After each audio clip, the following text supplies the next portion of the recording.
sikap Nabi Muhammad SAW sendiri, di mana beliau pernah didatangi oleh Usama bin Zaid radhiyallahu anhuma. Pada saat terjadi seorang wanita dari Makhzumiyah, suku Makhzumi, orang terkenal, suku yang terkenal di Quraisy di Mekah, mencuri setelah masuk Islam. Jadi wanita ini dari suku yang sangat terkenal. Kebiasaan orang-orang Quraisy dulu di Mekah sebelum masuk Islam, kalau ada tokoh masyarakat, kalau ada orang yang punya jabatan, punya jalur keturunan yang terkenal, misalnya keluarga besar dan disegani, maka biasanya mereka tidak menetapkan hukum. Tidak ditetapkan hukum, dilepaskan. Dan ini biasa terjadi juga di masa kita di beberapa kondisi dan keadaan atau tempat. Tapi di sini kita bisa lihat pelajaran bagaimana Nabi SAW mengajarkan kepada seluruh kaum muslimin hukum dan kebenaran di atas semuanya, hubungan, relasi dan seterusnya. Maka pada saat itu sahabat setelah masuk Islam mereka bingung, apakah wanita ini setelah mencuri diterapkan hukum Islam, dipotong tangannya, padahal dia termasuk wanita yang punya kedudukan, punya harta, punya segala macam. Maka mereka bingung, terapin hukum gak ya? Karena di hukum Islam pencuri kalau ketangkap basah tangannya dipotong. Dan tentu ada hikmah besar dalam masalah ini, sebagaimana Allah berfirman, walakum fil qisasi hayatun ya ulil albab. Sesungguhnya pada kisos itu, maksudnya hukuman fisik bagi para pelanggar kriminal,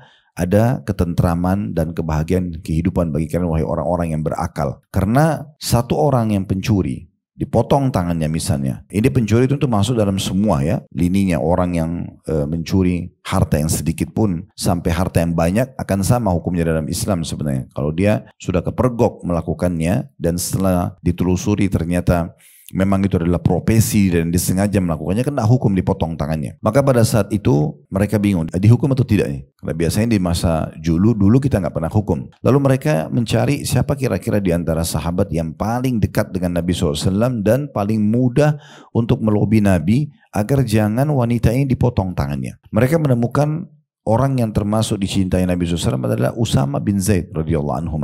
Karena memang ayahnya Zaid bin Harithah dapat julukan Hibbin Nabi Sallallahu Alaihi Wasallam, kekasih Nabi SAW, dan anaknya Usama juga dikenal dengan kekasih Nabi Sallallahu Alaihi Wasallam. Nabi sangat mencintai dua orang ini, Usama dan ayahnya Zaid.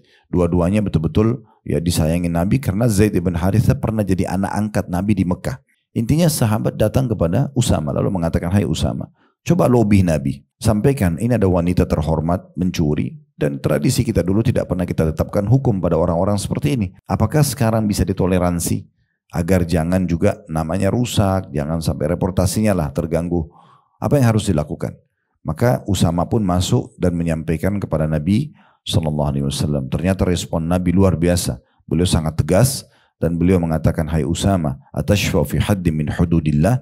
Hai Usama, apakah kau berani berharap agar hukum Allah yang sudah jelas harus diterapkan, agar tidak diterapkan pada seseorang? Lalu kemudian beliau pun menemui para sahabat, lalu kemudian memuji Allah Subhanahu wa taala, membaca salawat untuk diri beliau sallallahu alaihi wasallam, lalu beliau mengatakan, ketahuilah wahai muslimin, telah sampai berita kepadaku begini dan begitu, bahwasanya adalah seorang wanita terhormat yang mencuri dan kalian tidak mau terapkan hukum Allah padanya. Ketahuilah kalau seandainya Fatimah binti Muhammad mencuri, aku akan potong tangannya. Dan sebagian ulama hadis ada yang mengatakan wanita ini juga kemungkinan besar bernama Fatimah, makanya Nabi SAW berikan contoh anaknya sendiri. Dan dari sini kita bisa lihat bagaimana tegasnya Nabi SAW tentang masalah mana benar dan mana salah. Yang benar, kebenaran harus dibenangkan, yang salah harus disalahkan tanpa melihat jabatan, kedudukan dan seterusnya. Dan dengan begini pasti kemakmuran kehidupan akan berjalan.